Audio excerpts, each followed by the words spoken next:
注意看，中国擂台发生了一起惨绝人寰的命案，日本武打女星来中国踢馆，不料被散打女王飞膝暴打猝死，擂台立马变成手术台，不料最终抢救失败。原本这场比赛只是一场简单的比武切磋，但是没有想到日本选手实在太过于猖獗，不仅称中国武术不如小孩打架，还称日本武术是真正的天下第一。此番嚣张的言论一出，中方选手自然是不能轻易的放过他。好，各位亲爱的观众朋友们，这场比赛为您带来的是一场非常精彩的中日对局。好，我们看，随着身后的长腿美女举着不吉利的国旗，前方的日本武打女星她嚣张出场。好，没有错，这是一场非常精彩的中日对局。哎，什么情况？哦呦，比赛没开始，这个家伙就已经跪了下来。那他可能自己也清楚，一会儿比赛打完之后啊，这个擂台可能会成为他的坟场啊，所以说呢，事先给自己磕一个。观众朋友不得不说，日本人还是非常的有先见之明啊！比赛没开打就知道自己呢可能是要走上黄泉路了。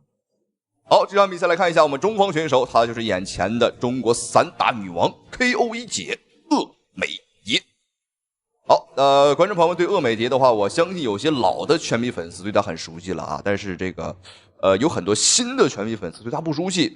好，那简单说一下，鄂美蝶是我们中国的散打女王，她的实力非常的强悍。可以说就连张伟丽见了鄂美蝶，那都必须要叫一声师姐。好，这场比赛鄂美蝶是主动申请出战啊，原本的比赛选手呢并不是她。好，我们看一下比赛开始了，看一下红方选手红色短裤鄂美蝶，那么蓝色拳套的家伙就是日本的武打女星啊大滨方美。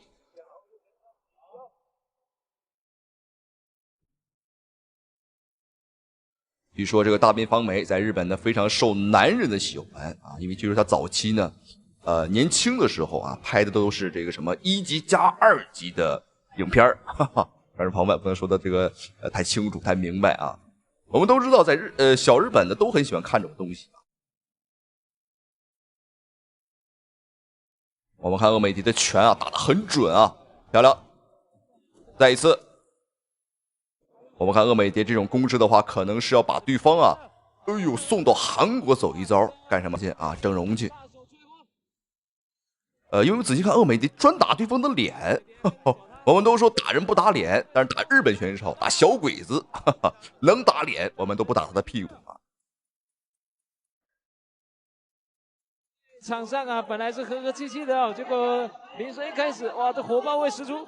可是呢，这个日本选手啊，他没有一个杀手武器啊，可以威胁到鄂美蝶。你看他的这个这个腿，对方的速度和鄂美蝶比起来呢，还是差很多。对方是一个武打女星，没有错，拍这个武打片的啊。据说她拍戏有一个要求，就是说呢，不是打中国人的戏啊，她不拍。好，这个家伙的确是非常的可恶，但是拍戏不过瘾，这一次跑到中国来切磋啊，跑来中国来比武。起他的后手哦，直接后手直拳塞进去，非常的准。对手要抓防守反击，其实都抓不到，因为鄂美蝶有他自己的步伐。好，袭击，袭击。没有，打得很勇猛，很主动，是实力上确实占优。对，因为他不需要打防守反击的，所以他不做侧踹了，直接打出去了。对。哦，后手出去。哦，我也希望能够看到一个就是方美的主动进攻。对，他有主动，但是没有进攻，变成主动挨打。对，因为很难贴近这个鄂美蝶。鄂美蝶的步伐非常的厉害，他的这个前脚都会往这个侧边闪。哦，对，因为呢，大滨方美没有主动进攻，所以你看不到这个鄂美蝶的一个精彩的步伐的一个表现。好，接腿，打连拳，哦，头部撞到了地上哦。早期呢，中国运动员接腿了以后主要是摔，后来的话接腿了以后打后手直拳。然后在这个鄂美蝶啊，其实他这个侧踹很少在。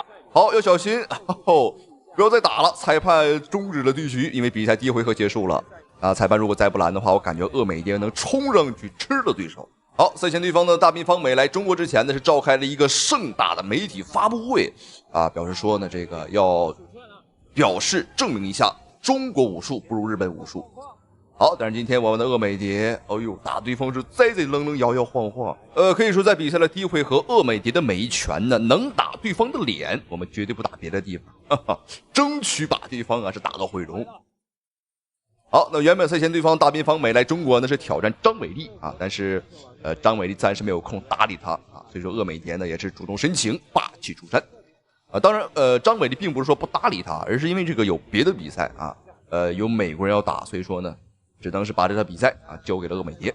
好，我们看一下比赛来到了第二回合，看下双方选手的精彩表现，精彩的对局。好漂亮，连续重击，哦呦，哦，漂亮！让对方的确很抗打呀，这个时候还能站得起来，的确很抗揍啊，像一头牲口一样啊，像一头母猪一样，的确很抗打。我们仔细看对方的大腿，包括胳膊，比我这个粗很多呀。好，你看他低扫啊，像撩起，哦呦，呵呵，对方的腿法的确是很丑陋啊，就像这个母猪撩起猪蹄子一样啊，非常的丑。但一个回合过程中，这个选手的实力就能体现出来。是，赶快再试一些新招哦，做些实验，打得漂亮一点。好，闪掉了，那赶快压进去，不要浪费这个时间。但这个日本运动员一般来说他是挺顽强的，有时候你看看他晃晃悠悠打了很多次，但是他不会被击倒。然后大滨方美啊，在这个攻击距离之外做这些步伐的闪躲是没有用的，你要在攻击之。这场比赛日本选手只能是庆幸说呀，我们中国的裁判很公正。如果现场裁判稍微有一点偏袒，哈哈，好漂亮，连续侧踹。我相信鄂美蝶搞不好在第一回合就可能把对方啊打死在擂台上。是希望能够有一些主动进攻，因为这是好像是第二位啊，这个 J Girl 被这个鄂美蝶来揍了哦。之前鄂美蝶也是打的这个韩国的 J Girl， 也是一个美女。对，李智苑，哇，一个稳兔，直接挤进去。好漂亮，通过顶膝打开对方的防守。那么鄂美蝶的这个作战经验还是很丰富。他目前都在这个东方荣誉接受训练啊，所以多少应该会学到。我刚才讲啊，一个转身后边腿的一个冷拳啊，由日本选手做出来的，可是转的不够，刚好被鄂美蝶幸运的躲过了。看起来这个日本选手现在好，还有最后50秒钟的时间。那么对方，哦呦，对方的狗鼻子已经被我们的鄂美蝶打出了血，哦呦，漂亮！什么情况？这可飞膝呀！我们看，对方是捂住了鼻子，口吐鲜血，抓紧，赶紧抢救！那毕竟保护动物啊，人人有责。好，那么这个时候，我的脑海里又响起了一首悲伤的歌曲。看到此情此景呢，他又想起来。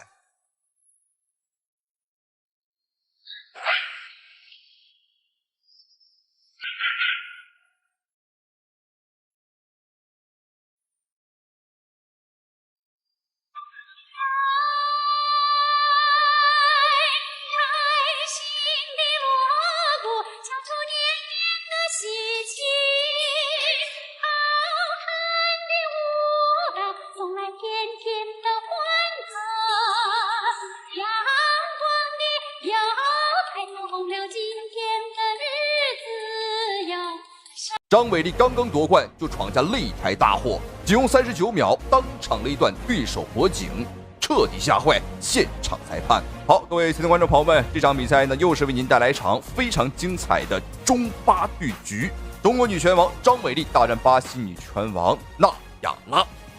好，我们张伟丽打过的这个巴西选手，观众朋友们啊，比这个打的美国选手和日本人还要多。不知道为什么这个巴西选手啊就很爱来挑战我们。我们来看一下眼前这个粉背心的，就是巴西选手纳亚拉。我们看他的胸肌啊，非常的发达，我觉得弹跳力也不错啊。好，这个纳亚拉呢是不太服张伟丽，他表示说啊，张伟丽根本就不配拿走冠军。他不仅要夺走冠军，还要为之前的姐妹前来复仇。赛前更是扬言让张伟丽呢准备好遗书啊，准备好受死。好。的确很猖獗啊！我们张伟丽的确啊击败过非常多的这个巴西选手。那接下来看一下张伟丽都击败过哪些巴西选手。好，这场的话是大战的莱莫斯啊，巴西的顶级女拳王，暴打了对方啊整整25分钟。好，接下来还暴打过西蒙娜、布尔特、以及玛利亚桑托斯，还曾经裸脚降服过巴西4冠王麦拉德索萨。当然，这只是张伟丽战胜过的一部分巴西选手啊，还有更多。好，这场比赛的话，张伟丽又来到了一场这个和巴西选手的对局。对方扬言说今天要让张伟丽血债血偿，而张伟丽表示我打你1分钟便足矣。好，这场火药味十足的对局，让我们来看一下。很明显，对方的身高是有很大的一个优势。好，我们看对方的侧面上来看，这个胸肌啊更是很发达了。对方啊不仅是一个拳击手，据说他还做过模特。所以说这个身材呢相对来说啊还是比较的这个好一些。好，没有错，比赛开始，让我们不要少说。红方选手张伟丽，蓝方选手今天的擂台挑战者啊纳亚拉。昨天下午在健身房看了一本学生那练这个他这个题对方的这个胳膊呀的确是很长。好，主动来摔。来自于巴西的一个柔术高手，但张伟丽立马是圈住了对方的脖颈。哦呦，这个主动把对方拖到地面。腿部用大扣，我们看一下这个裸脚有机会。这个把位很深，最重要的是张伟丽的力量很大。什么情况？哇哦！观众朋友们，本场比赛张伟丽仅用时39秒。我的个天呐！观众朋友们，这个比赛可以说是张伟丽有史以来打过最快的一场对局。曾经和杰西卡·安德拉德打到过这个42秒。乱拳乱腿降服，而今天我们仅用了39秒就捍卫住了自己的这个冠军金腰带。我们看对方直摇头，表示这个张伟丽力气太大了，打不过啊，的确是打不过。对方啊明明在臂展上和战力上是有优势的啊，但是主动的羊入虎口来和张伟丽打这个地面啊，那不知道对方怎么想的，张伟丽也是很果断啊，立马是把对方从站立的断头台把位直接拖到了地面。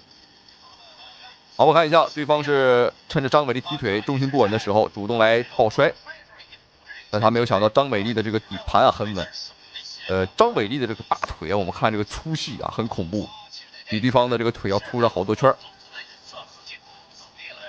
对方在扑过来的瞬间呢，张伟丽实际上一直在就已经开始做这个断头的把位了。好，各位观众朋友们，千万不要走开，接下来带您回顾一场张伟丽的另外一场经典的对局。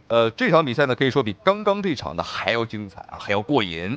因为张伟丽凭借本场比赛呢是火遍了全世界啊，也是创造了历史记录。没有错，他的对手就是眼前这个满头插满了鸡毛掸子的这个家伙啊，来自于巴西的超级女拳王杰西卡·安德拉德。好，这个家伙统治了女子草量级，外国女拳王扬言要抢走张伟丽的冠军。张伟丽一气之下痛下狠手，将其当场勒断脖颈，猝死擂台，生死未卜。好，各位亲爱的观众朋友们，欢迎收看本场比赛这一场非常精彩的中巴对局。没有错，中国女拳王张伟丽大战巴西女拳王麦拉德索萨。这场比赛绝对称得上是一场强对局。对方的巴西女拳王拿到过4次巴西全国冠军，以及6次圣保罗州的冠军，并且练习过长达13年的散打，可以说打遍整个南美洲没有对手啊！赛前更是狂言，已经准备好了庆功宴，只等张伟丽来送死。好，各位亲爱的观众朋友们，这场比赛来看一下，首先登场的选手。没有错，她就是有着13年散打经验的巴西女拳王麦拉德索萨。好，13年啊，这个家伙呢，据说啊，上小学的时候就开始练习散打啊，整个南美洲她可以说是啊散打女王。好，我们看，哦，这个家伙笑得很自信啊，说明今天呢他对自己啊很有信心。好，赛前的话，这个家伙更是很猖獗，他表示啊，我已经准备好了庆功宴，就等你们中国女拳王啊张伟丽上来送死。而且我这个庆功宴啊，我准备好的是饺子啊！你们中国人怎么庆祝，我就怎么庆祝。我甚至还要拿张伟丽的狗血来蘸饺子吃。哇哦！观众朋友们啊，很久没有见到这么嚣张的选手了啊！那张伟丽打过的巴西选手啊，很多啊。之前有过这个玛利亚桑托斯、赫莱尼斯啊、杰西卡·安德拉德以及啊最近的莱莫斯啊，张伟丽打过的巴西选手是非常多的啊。好，我们来看一下眼前的中国女姑娘，就是我们的中国女拳王啊，信心满满的张伟丽。好，张伟丽的话也是有着一个非常非常厉害的散打经验。那张伟丽7岁的时候就进入到武校学习，而且他的散打也练了10多年。而且最近张伟丽的话是请了一个非常厉害的啊，这个泰国的站立教练啊来教他的站立。所以说现在张伟丽呢可以说有中国武术啊，有散打，有泰拳啊，整个战力体系呢可以说非常丰富啊，武器库是非常非常的多。好，这场比赛我们从侧面上来看呢，对方的麦拉有着身形上的一个优势，对方的臂展比张伟丽多了13公分啊，身高的话多了是5公分左右啊。好，没有做比赛前开始，让我们废话少说，红方选手张伟丽，蓝方选手白色小背心啊麦拉德索萨。好，小心。对方很明显啊，还是更倾向于打站立。并没有对倒地之后的张伟丽呢进行这个压制。对方的巴西选手呢有着长达13年的一个散打经验，所以说打站立的话是对方更倾向于的事情，而且他在臂展上，和身形上是有优势。但是这场比赛的话是一场综合格斗比赛啊，也就是说呢，拳腿功夫以及他的这个地面柔术啊、摔跤都可以。我们说的白话一点啊，就是打到服啊，打到你这个不敢打了为止。对。因为2位运动员都有很好的站立格斗的这种能力，所以他们没有特别急于进入到这个地面战。对，我相信可能还是会进入的。对，因为麦拉我看他是这种距离控制的。双方的换拳啊，张伟丽还是要吃亏，因为这个臂展呢很难去打到对手。啊，硬要往前去冲的话，还容易吃拳。好，小心。打出这么漂亮的组合，两个人。好，接着地面。好，我们看一下张伟丽想打扣啊，这个腿呢已经往上去蹭了。没有三角呢。对，先控制他头部。张伟丽是第一时间按住对方的脑袋啊，不让对方去打拳。对，如果右腿过来的话，可以用三角锁。对，先控制住他的这种头部，因为我们知道把人的脖子往下一扳啊，你整个身体是会不由自主的往下走的。以张伟丽的这个臂力啊，按住对手的这个脑袋是很轻松的，对方想挣脱是有难度。现在扳不过来，张伟丽的其实地面的这种肘法发击应该也不错的，看看有没有地面的这种进攻。现在是这个麦拉在上面。哇哦！虽然说对手在上位啊，但是下位张伟丽呢连续用自己的肘尖儿。肘法。我们看还在打。张伟丽在下位的时候啊，用这个肘击去怼对方的这个脸。张伟丽可以说是把这个整个情况啊，这个逆转了过来。这个麦拉呀，对自己的这个地面啊，感觉并不是很自信。刚刚完全有2次机会啊，可以压制张伟丽，但是他很快啊就放弃了这个把位。很难想象这个家伙来自于巴西。因为这个巴西选手有个特点啊，就是地面柔术都很厉害。好，已经过去了半回合的时间。你打站立，我就跟你打站立。对，其实这2次并不是说双方谁故意想进入地面，都是因为一些动作的连击所造成的。张伟丽连续的大力的砍腿，一直在打站立，还在踢。哦呦，这个劲儿啊，用有点大。张伟丽差点把自己给弄倒。支撑腿。有点像男孩子的扫腿，很少见。麦拉的这个前支撑腿已经这个大腿已经轻直了。对。双方今天啊就是想拼这个站立，但张伟最近是学习了很多的这个柔术啊，不知道今天能不能用得上。现在更细致了。好，我们看到确实麦拉的左边的支撑腿外侧啊，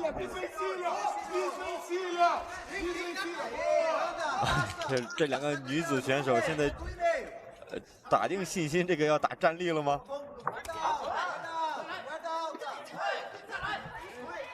对方的麦拉趁着抓腿的机会，主动把张伟丽压制到地面，但是这个对方的力气啊没有张伟丽足，所以说想压制住呢，这个是有难度的啊。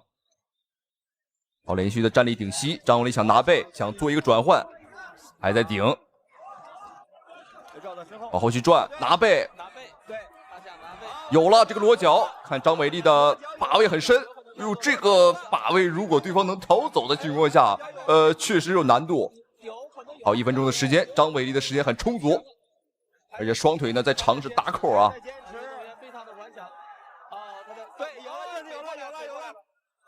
好，没有错，观众朋友们，让我们恭喜张伟丽，哇，真的是兵不见血刃啊！双方都是一名站立高手，但是对方的这个麦拉德图萨呢，在站立上啊不是张伟丽对手，主动来寻求打地面。那实际上对方啊也不是主动来寻求，只是他呢抓到了一个好机会啊，张伟丽踢腿的被他逮住了。然而来到地面之后，那对方在张伟丽的面前根本是不值一提啊，根本扛不住。好，这场比赛的确是非常的精彩，我们的张伟丽呢是成功拿下了对方的麦拉德索萨，很精彩啊。不知道对方的饺子啊煮没煮熟，不知道输掉比赛啊，对方吃饺子什么味儿啊？搞不好应该是如同嚼蜡。好，这场比赛让我们再次恭喜我们的中国女拳王张伟丽在第一回合4分13秒背后裸脚 TKO 外国女拳王啊，巴西女拳王麦拉德索萨啊。好了，观众朋友们，咱们下期视频不见不散。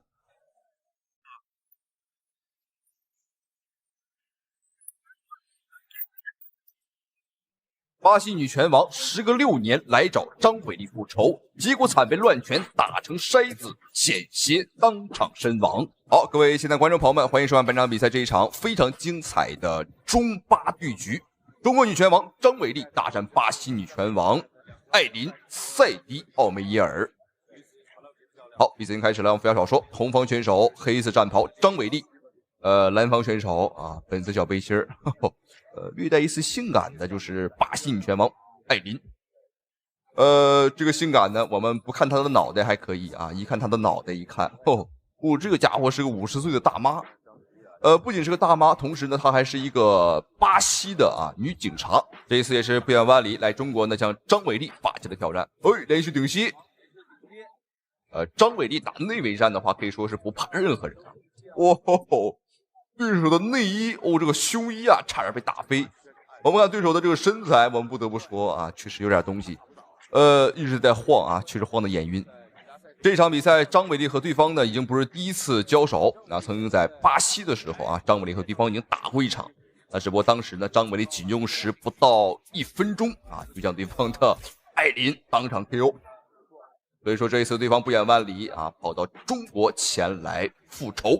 时隔整整6年，所以说在赛前呢，对方的艾琳表示说啊，这场比赛呢要让张伟丽加倍偿还啊，血债血偿。好，我们看对方想摔，但张伟丽的底盘呢非常的稳，要小心对方这个巴西选手的力气很大，但是张伟丽呢是把重心压得非常的低，让对方是完全啊这个又一次。这个家伙的力量啊，的确是很恐怖。好，连续顶膝。一个双飞踢，小心啊！也可能是跟对手之间有过一次。张伟丽在腿法上的进攻非常的频繁啊，张伟丽的这个腿法还是非常厉害的啊。那本身呢，他是练习散打出身，所以说他的腿功的威力啊，那是不需要质疑的啊。尤其像低扫啊，或者说侧方位的侧踹。这场比赛我们从侧面上来看，对方的整体身形是要比张伟丽呢，要壮很多啊，尤其是对方的这个胸肌啊，这个的确是要比张伟丽壮。连续的重击有效果，内围的顶膝。好，张伟丽想尝试拿背。张伟丽的话实际上是非常擅长打内围战啊，因为他的这个顶膝啊，包括他的重肘啊都很厉害。好，我们看又是连续的4记顶膝，对方想通过搂抱来拖延时间。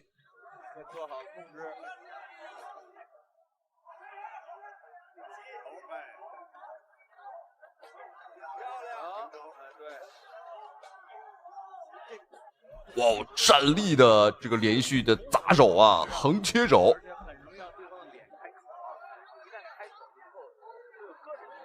这场比赛张伟丽在膝法和肘法上的运用很频繁。好，对方还是想摔。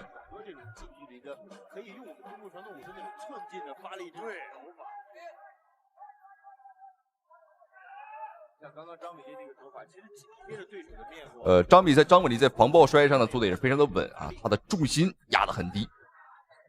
好，小心。和对方打地面的话还是有风险啊，对方来自于巴西。所以说这个家伙的这个地面柔术啊很厉害。又来了，这个家伙的力气很大啊！这场比赛已经连续第4次把张伟丽给举了起来。这个艾琳的这个力气啊，还真是不小啊！那多次尝试，想要把张伟丽给抱起来。然后对方这个打法呢，看起来是非常具有压制力，但实际上对张伟丽并没有造成任何的威胁，甚至来说呢，反是把自己的这个体能啊消耗的很大。张伟丽的话，少说也是有120斤的一个体重。好，连续的砸击，让对方的艾琳呢还是很执着啊，这个就是喜欢搂住张伟丽的这个，就喜欢贴在张伟丽的身上。好，观众朋友们，比赛第1回合已经结束。那第1回合呢，我们说了很多啊，那主要还是因为这个比赛比较精彩。好，第1回合的话，对方的艾琳很执着，因为这是一场副手大战，所以说他不愿意放过任何一个机会啊，包括和张伟丽打地面，把所有的浑身解数都使了出来。说好听一点是执着啊，说不好听一点就是有点钻牛角尖儿。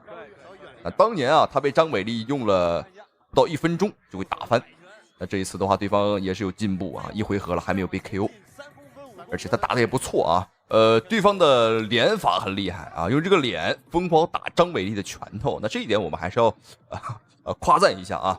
好，一起来看一下双方第2回合的精彩对局，让我们不要少说。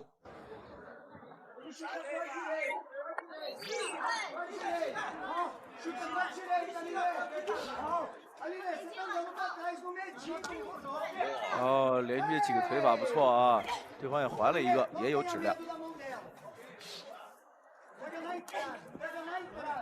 看张伟丽啊，其实中低高都有啊。对，还想直接做个顶肘啊！现在我觉得张伟丽应该，或许下次就尝试打站立比赛了。双方在站立上的话，实际上还是张伟丽的整体综合能力要更强，他的拳腿组合以及他的连贯性。包括在站立上的节奏感上，你看打完拳之后啊，立马跟上这个低扫，节奏感还是在我们这边。哦，这个低扫很重，有机会。我们看对手的头发已经被打散了，内围上的顶膝，两人拼膝法，那对方完全是想不开。好，砸肘，近身的顶肘啊，拿这个肘尖儿打对方的这个脸。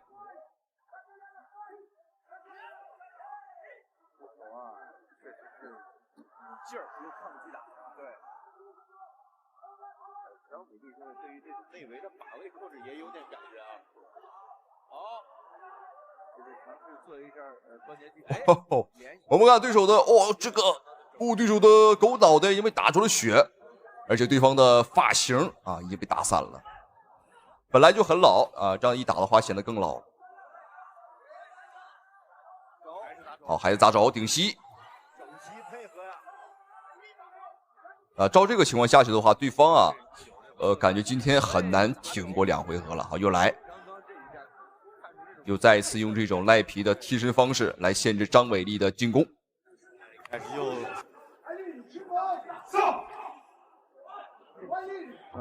僵持的时间呢实在是太长了，那裁判也看不下去啊。对手的这种打法啊，只能说是拖延时间，而且我们看对方的双腿啊已经有点发软了。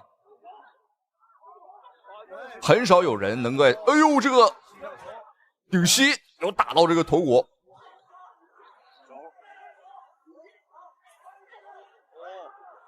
对方又来了，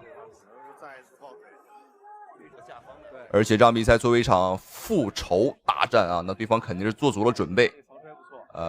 我们都说啊，打江山易，守江山难。那对方的话是把张伟丽放在显微镜下啊，反复研究，反复琢磨。对方的这个战术准备呢，一定是比张伟丽要更丰富。他知道啊，张伟丽的弱点在哪儿。那我现在来看的话呢，对方就知道啊，张伟丽不想打地面，张伟丽要小心。我小心点，不要把对方挤爆。这个角度的话，对方啊，这个很危险。对方的这个码数啊，确实很大啊，这个不得不承认。好，连续的顶对方的大腿内侧，让对方失去重心。还有最后1分钟的时间，双方始终啊是僵持在这个笼边。而且对手的这个对手的脑袋，整个发型已经被张伟丽打成了一个疯婆子啊！如果现在我们给他一个碗，给他放到街边啊，我想必一天也能挣不少啊！这个跪在地上。好，最后的时间。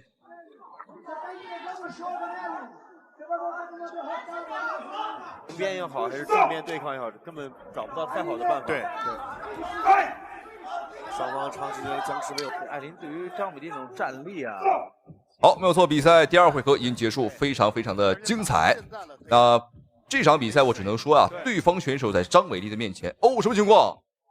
这个裁判扇了这个选手的一巴掌，这是要干什么？这是要提示对手清醒点儿啊，告诉他现在你是来复仇的，你不是来这个打比赛的。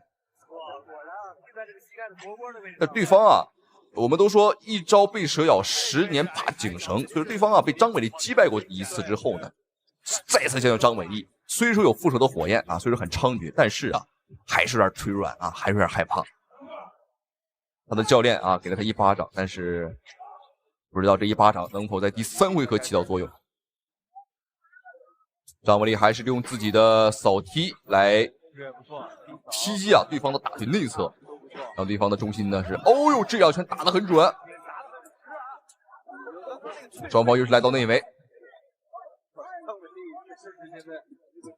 这个家伙的力量虽然说很大但都是蛮力他不会什么巧劲儿。那这个时候呢，完全可以绊腿，但对方完全没有这个意识。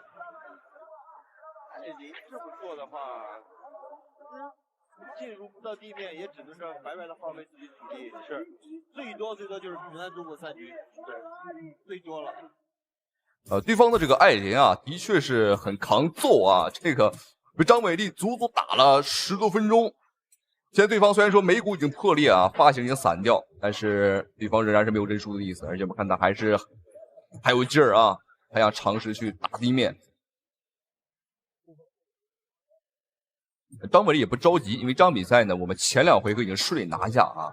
这场比赛无论是 KO 对手啊，或者打比分我们的这个胜算啊也很明显了。战力的肘击。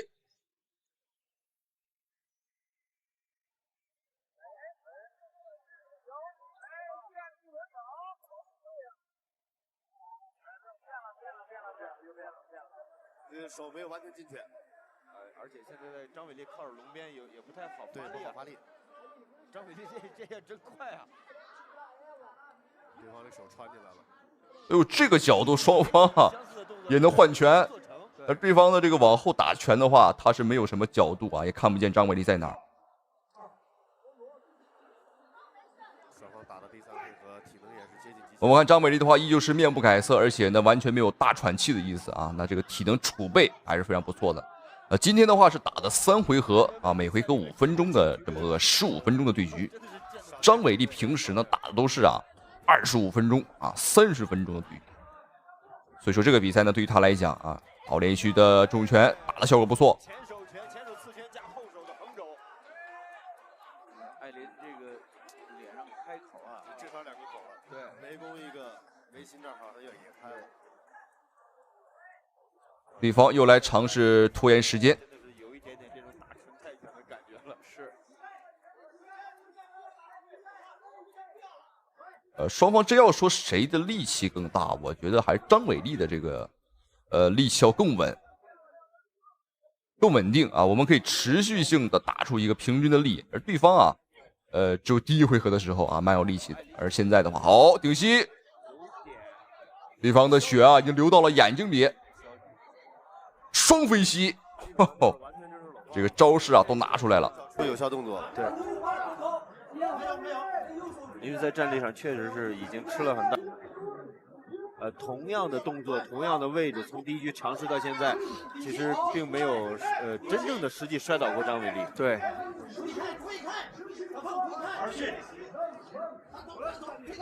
张伟丽的手把内围，又是一招。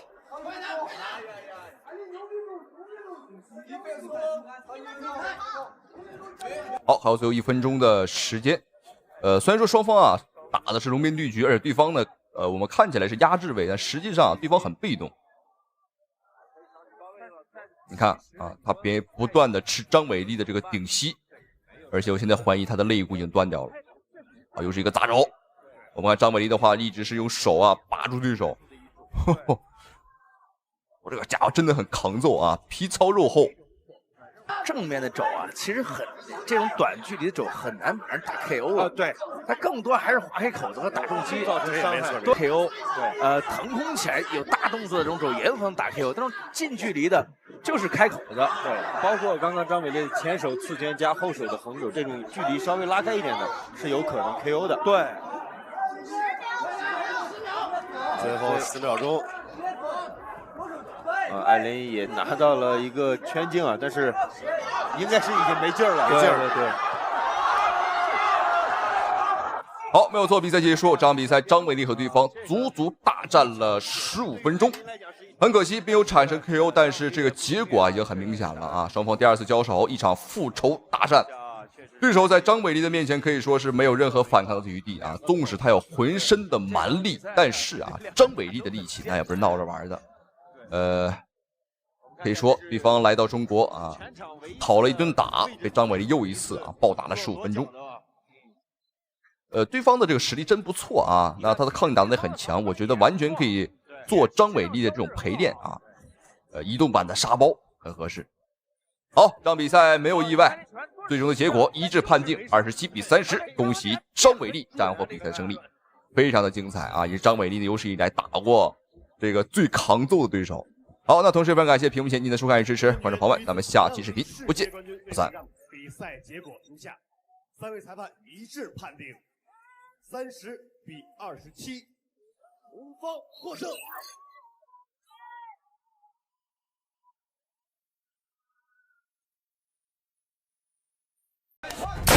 哎呦，小心，1秒钟。注意。这是什么情况？张伟丽竟然被对手给击倒了，甚至还被对手打断了鼻梁，鲜血直流。这在张伟丽的职业生涯当中可谓是屈指可数。赛后，张伟丽更是直言，这是他有史以来遇到过最强大的对手。好，各位亲爱的观众朋友们，这场比赛是为您带来一场中巴对局啊，没有错，中国对战巴西的比赛。好，我们看一下，首先登场的选手没有错，这个皮肤黝黑的家伙。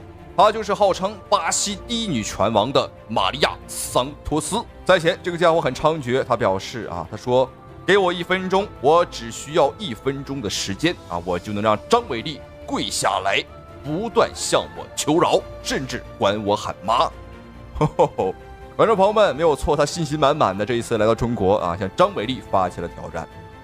他很有信心，因为目前为止的话，他是带着16战全胜的战绩啊，向张伟丽发起了对局。好，赛前据说很多人都很看好他啊，包括美国的一些专业人士认为这场比赛张伟丽身高吃亏，臂展吃亏，体重也吃亏，绝对不可能赢。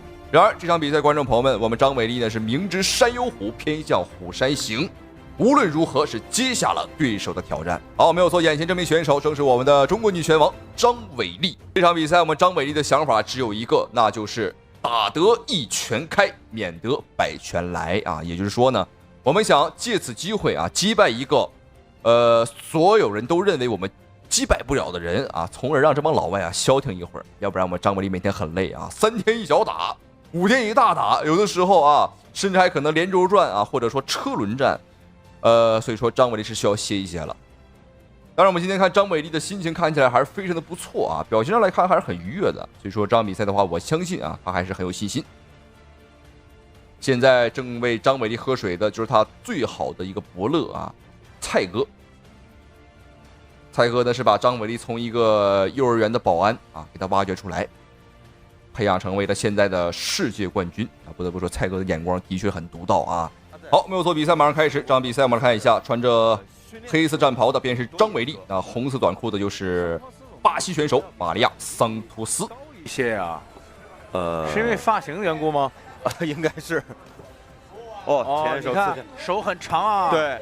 啊，对方在整体身形上的话是有着很大的一个优势，而且你看他的这个拳啊打得很远，而且很重。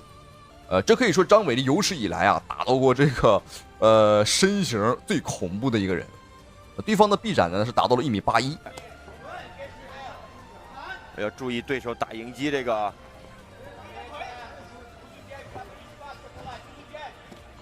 哎呦，你看同时出拳的话，对方是先能打着啊。对。对，张伟丽多尝试一下踢前腿内侧。哎，对。张伟丽13岁开始练习散打啊，所以说他的腿法很厉害。因为我们中国的散打呢，主要的进攻手段啊还是这个腿法。我们以往看到大多数的这女子选手那种力道啊，对，确实很足啊。嗯。啊，漂亮！哎，小心！啊，这是接到腿以后一个带劲儿的摔，确实是很长啊。哎呦，你看，这手长脚长啊，很明显啊。在这个臂展上有劣势的时候呢，尽量还是不要打这种直线上的进攻，很吃亏啊。刚刚的话也是被对方的玛利亚·桑托斯打到了一个直线拳，而且刚刚这一拳是打晕了啊。张伟丽的恢复能力很快。好，你看对方还在点刺，一定要小心对方的这个前手拳啊，对方的前臂。是。对。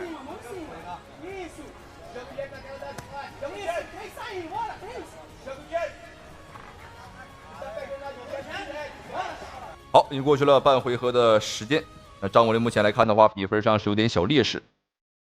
臂展不占优势的情况下呢，实际上张伟丽最好是多踢，最好踢对方的这个大腿内侧啊，让对方的限制这个移动能力，要不然对方这个移动能力再加上他的这个重击啊，的确是很难扛。这手臂实在是太长了，对，张伟丽在判断的时候就会有问题。因为他在判断，对手他还要想到自己的反击。对，双方在这个整个的长度上有差距的时候，漂亮，哎，张伟丽完全不做防守啊，硬和对方去换拳，这只能说张伟丽对于自己的抗击打能力啊是完全的自信。对方的头啊，被自己的肩防得不错。对，张伟丽不是，张伟丽站架还是不太一样，偏正面一点。对。哎呦，这个拳吃的很硬啊！还好这次张伟丽整个就是抱头防守比较严密一点。低扫。哎呦，小心！这个拳真好啊！对啊，对方的这个黑爪子啊，对方的黑拳，你看打的还是很准。那张伟丽的这个拳啊，想打到对手是有难度，因为这个距离把控呢在对方的手里，对方的这个狗爪子啊。这个侧距还是很精准，很长。张伟丽的臂展是1.63米，对方的话是1.82米，差了足足啊19公分。还有10秒钟。注意，对方这后手啊！小心！好，有惊无险，观众朋友们啊，在最后时刻，最后的3秒钟，张伟丽是逃过了一劫。